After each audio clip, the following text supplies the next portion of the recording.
Hey everyone, and welcome back to my channel. I hope that however long your winter break was, you had fun, yet you relaxed and spent time with friends and family. And really hope that you gave yourself some time just for you to just decompress and get ready and charge up for the next part of the school year. Thankfully for most of us, we had a nice break to unwind and catch up with life. As a result, you're probably feeling recharged and ready to start the rest of the school year.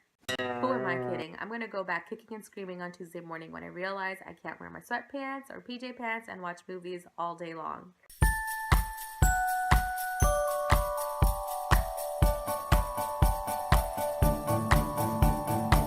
Today's video is going to be part of my Teacher's Cafe series, and it's going to be a little bit of a pep talk. For today's drink, I'm having some of my chai tea in that little mug.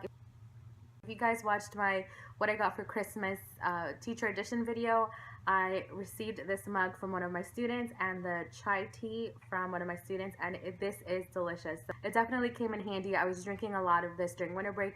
As I mentioned, today's video is going to be sort of a pep talk. So I was thinking about whether this video was geared for new teachers or tenured teachers. And I thought, well, if it's for new teachers, that's great. Hopefully you'll find something encouraging about this video, something to kind of boost you and get you ready for the rest of the school year. And if you're a returning teacher and you find it relevant and it's helpful, that's great. And if not, I'm hoping that you'll share this video out to somebody who you think would benefit from hearing a little bit of a pep talk. I also wanted to apologize. It looks like I'm glowing and that I have a tree growing behind my head, but I honestly am going to milk this for as much time as I got because that Christmas tree is coming down in T-minus 7 days. Next weekend it is coming down, and that's so sad because that means that winter break is officially over and we're going back to work. Last night I started thinking about my first 4 months of this school year. And I was thinking about some things because even before winter break, I was like, something's got to give. I have to change it up because I'm so stuck in a routine and things that are just so habitual because I've been teaching for 7 years. And I'm honestly doing things in my classroom that are really just because it's a habit, not necessarily because it's effective. As a result, I came up with a list of things I wanted to keep, try, and toss. Things that I've been doing that I think are working great that I want to keep, things that I want to try because I've been on Instagram and I'm ready to start something new, and things that I want to toss. Like I said, they're just routine, they're not effective, and it's time for a change. I want to encourage you to try this keep, try, and toss list as well. This is what it looks like. On my list of things that I want to keep this new transition call out that I started a few weeks before winter break. And I got the idea from one of the teachers on Instagram. I thought it was a really cool way to transition as opposed to the typical bell that goes off. And I also moved the students from where they had been sitting for the last 2 months. And it was definitely due time for that. And there are a lot of things in my practice that I want to keep, but I didn't want to list absolutely everything here because I really just wanted to make a quick list. Things that I want to try. Typically when we come back from winter break, we just go over the rules we've established in September, but students are changing and the dynamic of the class is different than what it was back in September. So I think that allowing the students to come up with fresh ground rules is going to be important. Using Class Dojo is going to be one of my goals for marking period 3. We have about 3 or 4 weeks left of marking period 2, so this is something I'm going to start back in the new quarter. Rearranging the desks, so changing the way they are set up. I think that this is going to help in the area of behavior management. Using timers is something that I definitely want to try. I haven't used timers almost never. And I also wanted to incorporate a lot of songs because I've noticed that my students love singing, they love moving, they love dancing. And I actually use a song to the tune of the Addams Family for this math concept. I think this is going to be a great idea.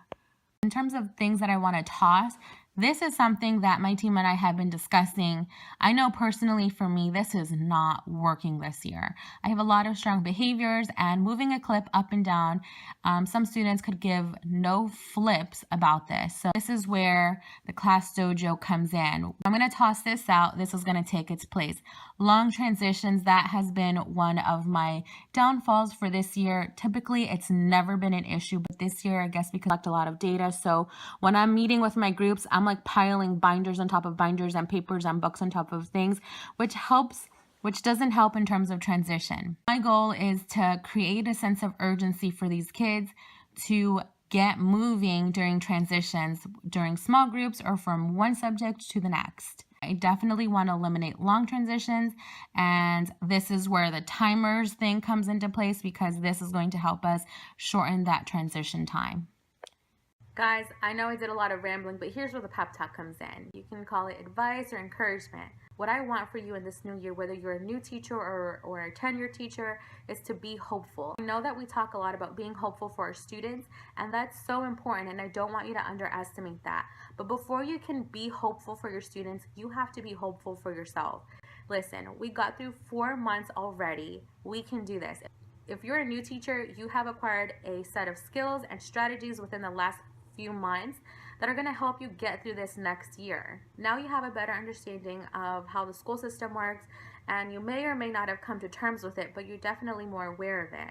And as a result, when it comes to those problems that you're going to have in your classroom, you're going to have those set of strategies and skills that you've acquired for the last few months, and you'll be able to prevent them altogether, or at least be able to manage them more effectively because you have that experience. Not to say that the next few months are going to be easy breezy. You'll be able to get through them because you already have that experience. Also, start keeping track of all the things that you're doing that are working for you that you would like to continue to use for next year. And because you're already experienced and you're familiar with the curriculum, start thinking about your big picture goals, your weekly goals, and then lesson plan from there. I know when I was a new teacher, it was so much easier for me to think about my goals for the next day, which meant that I was planning day to day. And then finally, going back to that keep, try, toss list that I made, I want to encourage you to make that list. It's nice to think about it, but honestly, when I think about things, it just slips right through my mind and I forget about it. So that's why I wanted to write it down. That's kind of my way of holding myself accountable to that, and just my way of remembering that that was something that I wanted to do for this new school year. Leave me a comment down below and tell me one thing you would like to keep, try, and toss. Don't forget to like, comment, share, and subscribe this video. I'll see you guys in the next one. I hope you have a wonderful 2017 school year. Bye!